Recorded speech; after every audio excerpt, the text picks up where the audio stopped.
दोस्तों नमस्कार, हाजिर है एक बार फिर से आज की बड़ी और ताजा खबरों के साथ। बस आपसे निवेदन है, कृपया वीडियो को लाइक कर दें, चैनल को सब्सक्राइब कर लें और घंटी बटन जरूर दबा दें। वहीं पहली बड़ी खबर है, दूसरे चरण का मतदान जारी। 2 करोड़ मतदाता तय कर रहे 586 प्रत्याशियों का भाग्य। ये आपको बता दें कि उत्तर प्रदेश में दूसरे चरण में 9 जिलों की 55 सीटों पर मतदान जारी है। वोट सुबह 7 बजे से शाम 6 बजे तक डाले जाएंगे। इस चरण में 2 करोड़ मतदाता 586 उम्मीदवारों की किस्मत का फैसला कर रहे हैं। इस चरण में सहारनपुर, बिजनौर, मुरादाबाद, अमरोहा, संभल, बरेली, बदायूं और शाहजहांपुर में वोट डाले जा रहे हैं। चुनाव के दौरान 50% मतदान केंद्रों की लाइव वेबकास्टिंग की जा रही है। मुख्य निर्वाचन अधिकारी ने बताया कि सभी सेक्टर मजिस्ट्रेट के पास अतिरिक्त ईवीएम मशीनें दे दी गई हैं। शिकायत मिलने पर अधिकतम 20 मिनट के अंदर उसे बदल दिया जाएगा। आपको बता दें कि फिलहाल दूसरे चरण के लिए मतदाताओं में काफी जोश दिखाई दे रहा है। इस बार उत्तर प्रदेश में किसकी सरकार बनने वाली है, अपनी राय हमें वीडियो लाइक कर कमेंट बॉक्स में जरूर दें।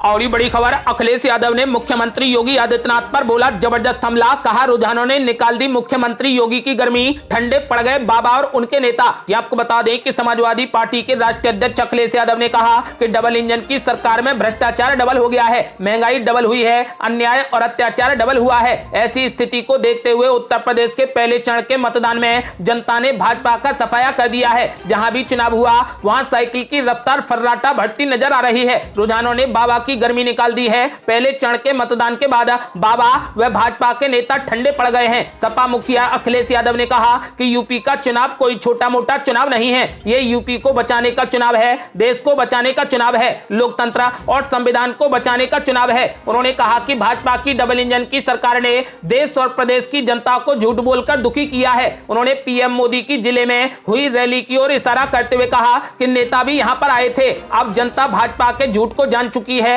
उनका छोटा नेता छोटा झूठ बोलता है, बड़ा नेता बड़ा झूठ बोलता है और सबसे बड़ा नेता सबसे बड़ा झूठ बोलता है। उन्होंने किसानों से सवाल करते हुए पूछा कि किसानों की आय दोगुनी हुई क्या, खाद मिली या नहीं, पैदावार की कीमत मिली या नहीं। उन्होंने तीनों काले कानूनों का जिक्र करते हुए कहा कि किसानों को बर्बाद करने के लिए 3 काले कानून लाए गए। किसानों के आंदोलन को समाप्त करने के लिए सड़क पर कीलें लगा दी गई, ट्रैक्टरों को डीजल नहीं दिया गया। लगातार किसानों को आंदोलन से पीछे हटने के लिए मजबूर किया गया, लेकिन लगातार किसान विरोध करते रहे और उन्होंने सरकार को पीछे हटने पर मजबूर कर दिया। अखिलेश यादव ने कहा कि सपा की सरकार आई तो यूपी में कभी भी ऐसे काले कानून लागू नहीं किए जाएंगे। उन्होंने निराश्रित गौवंशों की समस्या के लिए भाजपा सरकार को जिम्मेदार बताया। उन्होंने कहा कि वो गौ सेवा के लिए नई योजनाएं लाएंगे जिससे किसानों की खेती बर्बाद नहीं होगी और गौ सेवा भी होगी। सपा की सरकार आने पर उन्होंने नौकरी रोजगार का भरोसा दिया है। पूर्व मुख्यमंत्री अखिलेश यादव ने महंगाई को लेकर भी भाजपा सरकार पर जोरदार हमला बोला।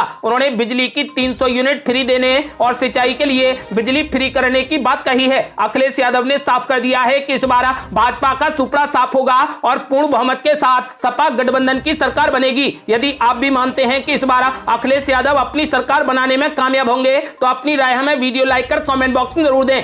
और ये बड़ी खबर, मुख्यमंत्री योगी आदित्यनाथ ने समाजवादी पार्टी पर बोला जोरदार हमला। कहा 3 महीने के लिए जेसीबी की चल रही मरम्मत, 10 मार्च के बाद फिर से अपने काम पर लग जाएगा बुलडोजर। ये आपको बता दें कि मुख्यमंत्री योगी आदित्यनाथ ने फर्रुखाबाद और औरैया की 4 सभाओं में समाजवादी पार्टी पर जोरदार हमला बोला। उन्होंने कहा कि पिछली सरकार में गुंडा माफिया तत्व निरंकुश थे, गरीबों का राशन यही तत्व खा जाते थे। भाजपा सरकार ने गरीबों से हक छीनकर बनाई गई संपत्तियों पर जेसीबी चलवा दिया है। अभी 3 महीने के लिए जेसीबी की मरम्मत चल रही है। 10 मार्च के बाद जेसीबी फिर से अपने काम पर लग जाएगी। मुख्यमंत्री योगी ने औरैया में बिदुना और अजीतमल और फर्रुखाबाद में कासगंज व राजेपुर में जनसभाओं को संबोधित किया। बिदुना में उन्होंने कहा कि आचार संहिता लगने के बाद जेसीबी ठीक कराने के लिए भेजी गई है। कुछ लोगों को अभी गर्मी आ गई है, जेसीबी मई जून में उन्हें बड़ी शीतलता देगी। उन्होंने कहा कि औरैया में मेडिकल कॉलेज बन रहा है, उपचार के लिए अब कहीं बाहर नहीं जाना होगा। ये सब पूर्व सरकारों में भी हो सकता था, लेकिन मेडिकल कॉलेज और सड़कों का पूरा पैसा 2017 के पहले इत्र वाले मित्र के घर जाता था। अब ऐसा नहीं होता। जिसने गरीबों का हक छीना है उसके लिए हमारा बुलडोजर हमेशा तैयार रहता है। अजीतमल में योगी आदित्यनाथ ने कहा कि 5 साल पहले प्रदेश में अराजकता और गुंडाराज से प्रदेश की जनता त्रस्त थी। नाम तो समाजवादी था लेकिन काम दंगावादी और सोच परिवारवादी थी। सरकार दंगाइयों और माफियाओं के सामने दुम दबाकर चलती थी। कमालगंज में उन्होंने कहा कि समाजवादी पार्टी के लिए सैफई खानदान का विकास ही सर्वोपरि था। भाजपा सबका साथ सबका विकास नीति के साथ काम करती है। उन्होंने लोगों से माफियाओं के खिलाफ कार्रवाई पर समर्थन की हामी भरवाई। राजेपुर में मुख्यमंत्री योगी ने कहा कि 5 साल में सभी ने बदलते उत्तर प्रदेश को देखा है। कांवड़ यात्रा सुरक्षा और विकास की गवाही देती है। पहले बम चलते थे, लेकिन अब हर कहीं पर हर हर बम बम होता है। सुरक्षा का माहौल भाजपा सरकार ने बनाया है। वो नए भारत और उत्तर प्रदेश की नई कहानी प्रस्तुत करता है। उन्होंने कहा कि कुछ लोगों को विकास, रोजगार, बेटी बहनों की सुरक्षा अच्छी नहीं लगती। जो लोग 5 साल पहले दिखाई नहीं पड़े, अचानक चुनाव की घोषणा के बाद निकल आए। हम किसी को छेड़ते नहीं हैं, लेकिन कोई भी किसी गरीब, किसी किसान, किसी बेटी या व्यापारी को छेड़ने की कोशिश करेगा तो हम उसे छोड़ेंगे नहीं। आपको बता दें कि मुख्यमंत्री योगी आदित्यनाथ ने जनता से भाजपा को फिर से पूर्ण बहुमत की सरकार बनाने की अपील की है। और बड़ी खबर, अखिलेश यादव ने यूपी की जनता से कर दिया बड़ा वादा। बोले यूपी में हमारी सरकार बनी तो फ्री में मिलेगा खाद, पेट्रोल, डीजल और बिजली। जी आपको बता दें कि समाजवादी पार्टी के अध्यक्ष और उत्तर प्रदेश के पूर्व मुख्यमंत्री अखिलेश यादव ने गरीबों और छोटे किसानों को फ्री में खाद और पेट्रोल डीजल दिए जाने के वादे के साथ सत्तारूढ़ भारतीय जनता पार्टी को उखाड़ फेंकने और समाजवादी पार्टी गठबंधन को चुनाव में मदद करने की अपील की है। हाथरस जिले में सिकंदराबाद की चुनावी जनसभा को संबोधित करते हुए सपा प्रमुख अखिलेश यादव ने भारतीय जनता पार्टी की सरकार में खाद की किल्लत का जिक्र किया। उन्होंने कहा कि समाजवादी पार्टी की सरकार बनी तो छोटे किसानों को खाद तथा डीएपी बिल्कुल फ्री में दी जाएगी और किसानों को न्यूनतम समर्थन मूल्य दिलाने के लिए नियम बनाकर खरीदी करेंगे। अखिलेश यादव ने कहा कि किसान महंगाई से तकलीफ में हैं, पेट्रोल डीजल महंगा हो गया है। ये भाजपा वाले कहते थे कि हवाई चप्पल वाले हवाई जहाज से चलेंगे, लेकिन जब से पेट्रोल डीजल महंगा हुआ है, गरीबों की गाड़ी नहीं चल पा रही, मोटरसाइकिल नहीं चल पा रही। अखिलेश यादव ने कहा कि समाजवादी पार्टी ने तय किया है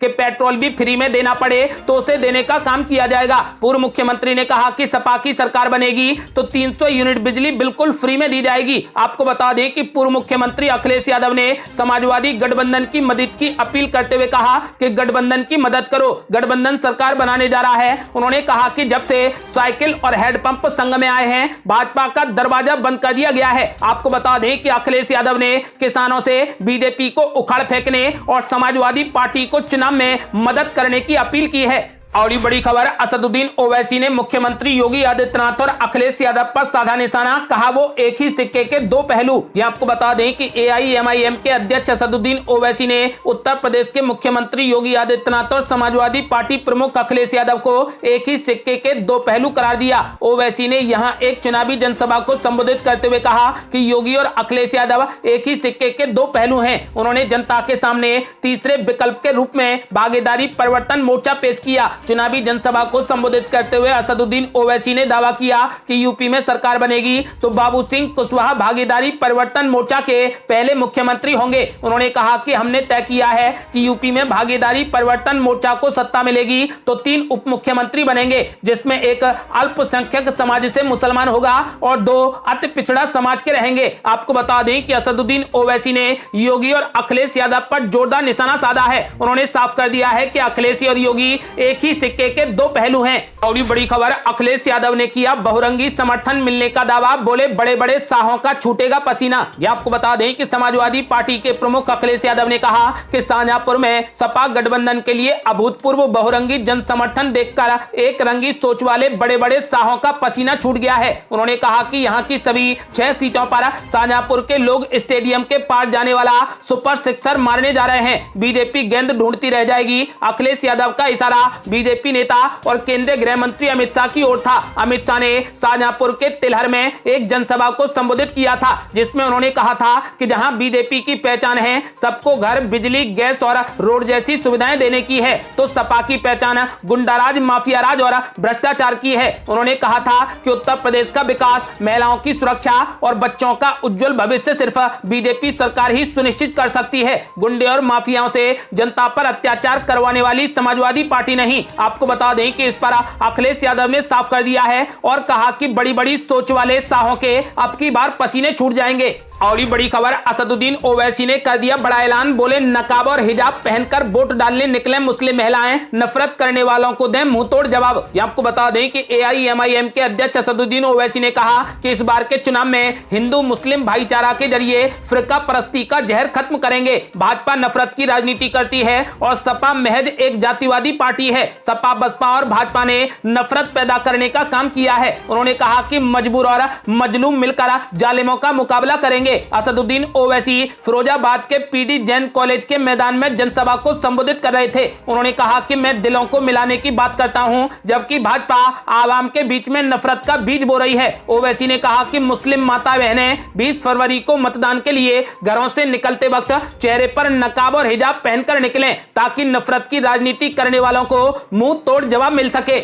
और बड़ी खबर, असदुद्दीन ओवैसी के बयान पर मुख्यमंत्री योगी आदित्यनाथ ने बोला जोरदार हमला। बोले देश शरीयत से नहीं बल्कि संविधान से चलेगा। ये आपको बता दें कि जिन्ना गन्ना के बाद अब यूपी की राजनीति में हिजाब विवाद ने जन्म ले लिया है। कर्नाटक से शुरू हुआ हिजाब अब नेताओं की जुबानी जंग बन गया है। हिजाब मामले में जब असदुद्दीन ओवैसी ने अपनी प्रतिक्रिया दी तो मुख्यमंत्री योगी आदित्यनाथ ने उन पर करारा प्रहार किया। बरेली में निकाले गए रोड शो के दौरान मुख्यमंत्री योगी आदित्यनाथ से हिजाब मामले पर जब सवाल किया गया तो उन्होंने कहा कि देश संविधान से चलेगा, शरीयत कानून से नहीं। आपको बता दें कि मुख्यमंत्री योगी आदित्यनाथ की इस प्रतिक्रिया के बाद से असदुद्दीन ओवैसी ने एक जनसभा के दौरान एक बयान दिया है। असदुद्दीन ओवैसी ने कहा कि इंशाअल्लाह एक दिन इस देश में हिजाबी प्रधानमंत्री बनेगी। ओवैसी के इस बयान के बाद मुख्यमंत्री योगी आदित्यनाथ ने उन पर करारा हमला बोला है। मुख्यमंत्री योगी आदित्यनाथ ने ओवैसी के बयान पर पलटवार करते हुए कहा कि गजवाए हिंद का सपना देखने वाले तालिबानी सोच के मजहबी उन्मादी ये बात गांठ बांध लें, वो रहे या ना रहे, भारत शरीयत के हिसाब से नहीं बल्कि संविधान के हिसाब से चलेगा। और ये बड़ी खबर, शिवसेना नेता संजय राउत ने कर दिया बड़ा दावा। बोले यूपी के अगले मुख्यमंत्री बनेंगे अखिलेश यादव। ये आपको बता दें कि शिवसेना नेता संजय राउत ने दावा किया है कि अखिलेश यादव ही यूपी में अगले मुख्यमंत्री होंगे। संजय राउत ने कहा कि यूपी के चुनाव में समाजवादी की अगुवाई में अगली सरकार बनेगी। उन्होंने कहा कि हम अभी गोवा से वापस आए हैं और जल्द ही आदित्य ठाकरे के साथ यूपी का दौरा करेंगे। अखिलेश यादव वहां पर अपनी सरकार बनाने जा रहे हैं। आदित्य ठाकरे के नेतृत्व में हम देश भर में लोकसभा चुनाव लड़ेंगे, इसके लिए तैयारियां चल रही हैं। महाराष्ट्र में महाविकास आघाड़ी गठबंधन की सरकार का नेतृत्व कर रही शिवसेना के नेता ने यूपी में समाजवादी पार्टी का समर्थन करने का फैसला किया है। महाविकास आघाड़ी के एक अन्य सहयोगी दल राष्ट्रवादी कांग्रेस पार्टी के मुखिया शरद पवार पहले ही यूपी में समाजवादी पार्टी को समर्थन देने की घोषणा कर चुके हैं। इसके अलावा पश्चिम बंगाल की मुख्यमंत्री ममता बनर्जी ने भी लखनऊ आकर समाजवादी पार्टी के नेता अखिलेश यादव का समर्थन करने की घोषणा की है। आपको बता दें कि फिलहाल लगातार अखिलेश यादव को सभी बड़ी बड़ी पार्टियों का समर्थन मिल रहा है। अब शिवसेना नेता संजय राउत ने भी दावा कर दिया है कि अखिलेश यादव यूपी के अगले मुख्यमंत्री होंगे। इस बारे में आपका क्या मानना है? क्या अखिलेश यादव ही मुख्यमंत्री बनेंगे? अपनी राय हमें वीडियो लाइक कर कमेंट बॉक्स में जरूर दें। और ये बड़ी खबर, बीजेपी सांसद ब्रजभूषण शरण सिंह ने किया बड़ा ऐलान। बोले मुलायम सल्तनत के अंतिम बादशाह हैं अखिलेश यादव। ये आपको बता दें कि उत्तर प्रदेश विधानसभा चुनाव के दौरान बयानबाजी का दौर जारी है। इस बीच भाजपा सांसद ब्रजभूषण शरण सिंह ने बड़ा बयान दिया है। उन्होंने सपा प्रमुख अखिलेश यादव पर तंज कसते हुए कहा वो मुलायम सल्तनत के अंतिम बादशाह हैं, क्योंकि इस चुनाव के बाद समाजवादी पार्टी का खात्मा हो जाएगा। इसके साथ ही कैसरगंज के भाजपा सांसद सिंह ने कहा कि यूपी के साथ देश भर की सभी राजनीतिक पार्टियां वंशवाद को बढ़ावा दे रही हैं, जो कि सही बात नहीं है। उन्होंने कहा कि सपा, बसपा और कांग्रेस वंशवाद की पार्टी हैं, जहां पर एक ही परिवार के लोगों को प्रमुख पद मिलते हैं, लेकिन भाजपा में कोई भी छोटा से छोटा कार्यकर्ता कुछ भी हासिल कर सकता है। इसके साथ ही सिंह ने कहा कि पीएम मोदी और योगी सरकार में परिवर्तन आया है। भारतीय जनता पार्टी के सांसद भूषण सिंह गोंडा की सदर विधानसभा में भाजपा प्रत्याशी के समर्थन में वोट मांगने पहुंचे और लोगों को भारतीय जनता पार्टी सरकार की उपलब्धियां गिनाई। भाजपा सांसद ने कहा कि उत्तर प्रदेश में भाजपा की सरकार एक बार फिर बनने जा रही है और वंशवाद के अलावा और जिन्ना की सोच का भी खात्मा होगा। और बड़ी खबर, अमित शाह ने मुख्यमंत्री चरणजीत सिंह चन्नी पर बोला जोरदार हमला। कहा जो पीएम मोदी को सुरक्षित मार्ग नहीं दे सका वो राज्य को क्या सुरक्षित रखेगा। ये आपको बता दें कि पंजाब में अगले हफ्ते होने वाले विधानसभा चुनाव से पहले मुख्यमंत्री चरणजीत सिंह चन्नी पर निशाना साधते हुए केंद्रीय गृह मंत्री अमित शाह ने जनता से जानना चाहा कि क्या मुख्यमंत्री जो प्रधानमंत्री नरेंद्र मोदी को सुरक्षित मार्ग प्रदान करने में विफल रहे वो राज्य को सुरक्षित रख सकेंगे। आपको बता दें कि समाचार एजेंसी ANI के मुताबिक मुताबिक अमित शाह ने लुधियाना में एक चुनावी रैली में कहा कि चन्नी साहब पंजाब में फिर से कांग्रेस की सरकार बनाने का सपना देख रहे हैं। एक मुख्यमंत्री जो भारत के प्रधानमंत्री को सुरक्षित मार्ग नहीं दे सकता, क्या वो पंजाब को सुरक्षा प्रदान कर सकता है? आपको बता दें कि 5 जनवरी को पीएम मोदी का काफिला फिरोजपुर मोगा राजमार्ग पर एक फ्लाईओवर पर रुक गया था, क्योंकि आगे का मार्ग कुछ किसान प्रदर्शन कर रहे थे। आपको बता दें कि सुप्रीम कोर्ट ने प्रधानमंत्री मोदी की सुरक्षा में सेंधमारी की जांच के लिए सुप्रीम कोर्ट की पूर्व जज इंदु मल्होत्रा की अध्यक्षता में 5 सदस्यीय कमेटी का गठन किया है। आपको बता दें कि पंजाब में विधानसभा चुनाव 14 फरवरी को होने थे, लेकिन बाद में तारीख को संशोधित कर 20 फरवरी कर दिया गया। हालांकि सभी 117 विधानसभा सीटों के लिए वोटों की गिनती मूल कार्यक्रम के अनुसार 10 मार्च को होगी। और ये बड़ी खबर, केंद्रीय मंत्री महेंद्र नाथ पांडे ने अखिलेश यादव पर बोला जोरदार हमला। बोले अपराधियों को टिकट देने में मुलायम सिंह से भी आगे निकले अखिलेश यादव। ये आपको बता दें कि केंद्रीय उद्योग मंत्री महेंद्र नाथ पांडे ने कहा कि अपराधियों को संरक्षण और टिकट देने में अखिलेश यादव अपने पिता मुलायम सिंह यादव से भी आगे निकल गए हैं। भाजपा मुख्यालय में पत्रकारों से बातचीत में उन्होंने कहा कि अखिलेश सरकार ने केंद्र की योजनाओं में रोड़ा अटकाते हुए न सिर्फ प्रदेश का विकास बाधित किया, बल्कि गरीब, दलित और पिछड़े वर्ग को योजनाओं के लाभ से वंचित किया। उन्होंने कहा कि मोदी योगी की डबल इंजन सरकार में जनता को हर क्षेत्र में फायदा मिला है। केंद्र की 45 परियोजनाओं में यूपी प्रथम स्थान पर है। भाजपा सरकार के कामों का ही नतीजा है कि पार्टी को विधानसभा चुनाव में जनता का पूर्ण समर्थन मिल रहा है। आपको बता दें कि उन्होंने दावा कर दिया है कि प्रथम चरण के मतदान के बाद चारों तरफ से अच्छी खबरें आ रही हैं। पांडे ने कहा कि क्षेत्रीय दलों की सरकारों ने सिर्फ परिवार का विकास किया और प्रदेश की दुर्दशा कर दी। योगी सरकार ने यूपी को बीमारू राज्य से निकालकर देश की दूसरी अर्थव्यवस्था वाला प्रदेश बना दिया। अब जनता को केंद्र व राज्य सरकार की सभी योजनाओं का सीधा लाभ मिल रहा है। आपको बता दें कि उन्होंने साफ कर दिया है कि इस विधानसभा चुनाव में जनता का पूर्ण समर्थन बीजेपी को मिल रहा है। इस बार उत्तर प्रदेश में किसकी सरकार बनने जा रही है, अपनी राय हमें वीडियो लाइक कर कमेंट बॉक्स में जरूर दें। ये थी अब तक की बेहद बड़ी खबरें। यदि आपने अभी तक हमारे चैनल को सब्सक्राइब नहीं किया है तो कृपया चैनल को सब्सक्राइब कर घंटी बटन जरूर दबा दें। जल्दी मिलते हैं बड़ी अपडेट के साथ, तब तक के लिए जय हिंद, जय भारत।